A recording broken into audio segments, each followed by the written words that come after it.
جو لوگ یہ کہتے ہیں کہ شیعوں کا نماز پڑھنے کا طریقہ رسول کائنات کے طریقے کی مخالفت رکھتا ہے، وہ لوگ غلط کہتے ہیں، کیونکہ پروردگار عالم سورہ نور آیت نمبر 41 پروردگار عالم سورہ نور میں ارشاد فرماتا ہے الم ترى ان اللہ یسبح له من فی السماوات والارض والطیر صافات کل قد علم صلاته وتسبیحه واللہ علیم بما یفعلون۔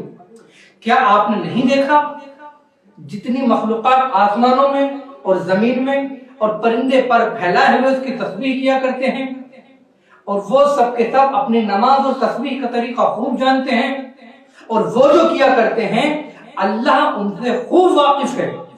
کیا کہا؟ اپنے حبیب کو مخاطب کیا اللہ نے، اے میرے حبیب کیا آپ نے نہیں دیکھا کہ جتنی مخلوقات آسمانوں میں اور زمین میں اور پرندے پر پھیلائے ہوئے اس کی تسبیح کیا کرتے ہیں؟ پالنے والے جب تو نے یہ کہہ دیا کہ تمام مخلوقات آسمان اور زمین میں تیری تسبیح کیا کرتی ہے، کیا ضرورت پڑ گئی الگ سے پرندوں کی مثال دینے کی؟ یہ پروردگار عالم تو نے کیوں کہا کہ پرندے پر پھیلائے ہوئے، یہ مثال کیوں دی؟ پر پھیلائے ہوئے اس کی تسبیح کیا کرتے ہیں، یعنی نماز پڑھتے ہیں، یعنی عبادت کرتے ہیں، اور پرندوں کے پر ہوتے ہیں ان کے ہاتھ۔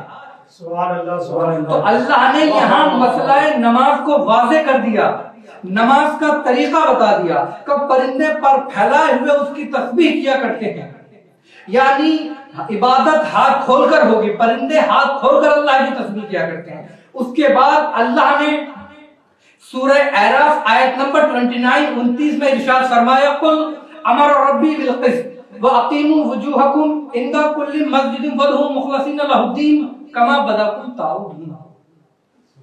ہر نماز کے بعد اپنے چہرے کو سیدھا کر لیا کرو، دین کو اسی کے لیے خالص سمجھو، اسی سے دعا مانگو، جس طرح اس نے تمہیں پیدا کیا اور جس طرح اس کے طرف واپس پلٹائے جاؤ۔ اللہ نے کہا ہر نماز کے وقت اپنا چہرہ سیدھا کر لیا کرو، یعنی اپنا چہرہ قبلے کی طرف کر لیا کرو، دین کو اسی کے لیے خالص سمجھ کر اسی سے دعا مانگو جس طرح اس نے تمہیں پیدا کیا اور جس طرح اس کے طرف واپس پلٹائے جاؤ گے۔ تو اللہ نے کہا عبادت ویسے کرو جیسے ہم نے تمہیں پیدا کیا۔ اب انسان پیدا کیسے ہوتا ہے، انسان کی ولادت کیسے ہوتی ہے؟ کیا آپ نے کبھی کہیں سنا کہ کوئی انسان ہاتھ باندھ کر پیدا ہوا ہو؟ آج تک کبھی سنا کہ کوئی انسان پوری کائنات میں ہاتھ باندھ کر پیدا ہوا ہو؟ ہر انسان ہاتھ کھول کر پیدا ہوتا ہے۔ اللہ نے کہا میری عبادت ایسے کرو جیسے میں نے تمہیں پیدا کیا، اور پھر کہا اس طرح جس طرح تم ہماری طرف واپس پلٹائے جاؤ گے۔ تو واپس کیسے پلٹائے جاؤ گے؟ جتنے بھی فرقے ہیں مسلمان میں، چاہے شافعی، حنبلی، مالکی، حنفی، شیعہ، کوئی بھی ہو، سب میں جب انسان مر جاتا ہے، جب انسان دنیا سے رخصت ہوتا ہے، جب اسے قبر میں لٹایا جاتا ہے تو اس کے بندے کفن کھول دیے جاتے ہیں، اس کے ہاتھ کھول دیے جاتے ہیں۔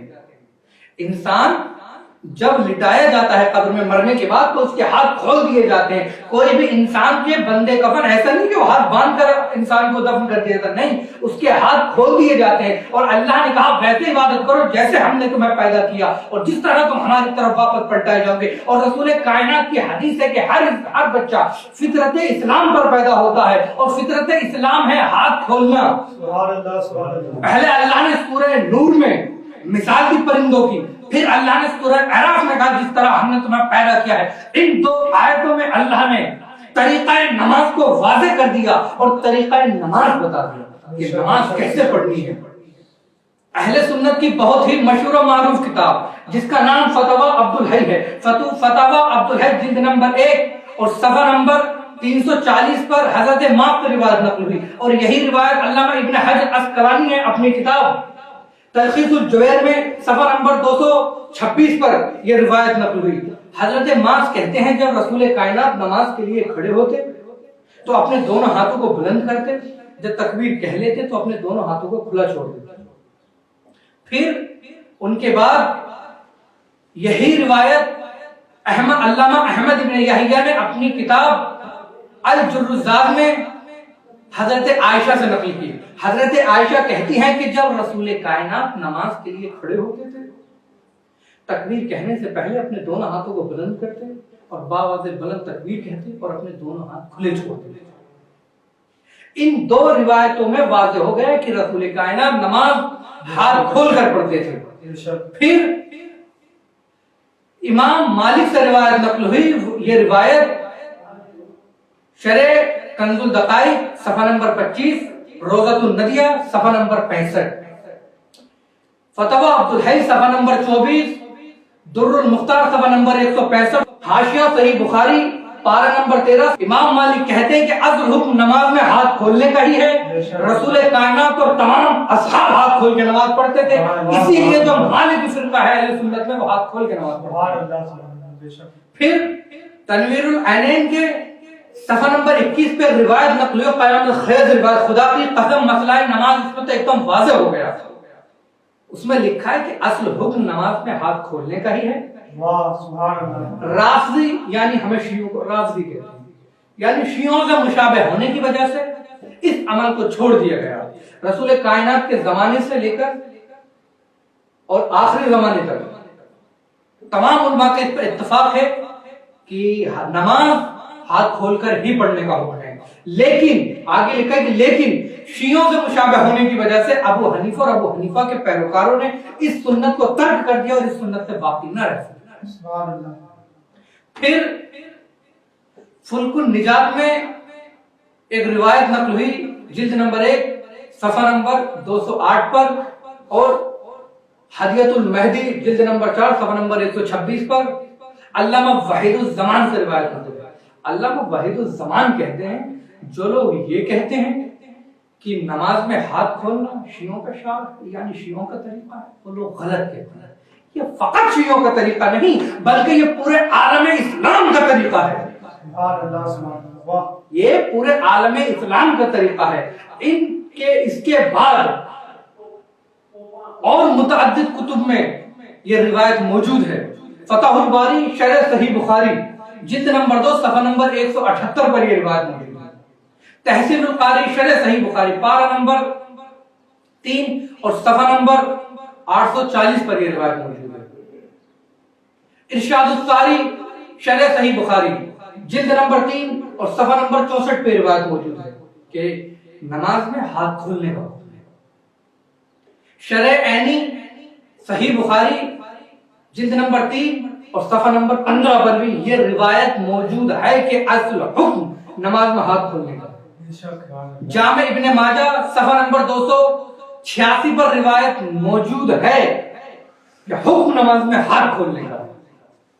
جامع ابو داؤد صفحہ نمبر 181 پر روایت نقل ہے اصل حکم نماز میں ہاتھ کھولنے کا ہے، نماز ہاتھ کھول کے پڑھو.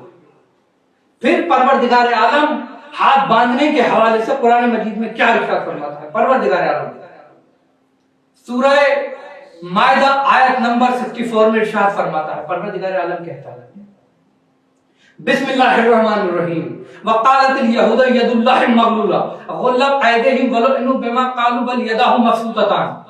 یہودی کہتے ہیں کہ اللہ کا ہاتھ بندھا ہوا ہے، انہی کے ہاتھ باندھ دیے جائیں، اور جو انہوں نے کہا اس کے سبب ان پر خدا کی لعنت ہو، بلکہ اللہ کے تو دونوں ہاتھ کھلے ہوئے ہیں.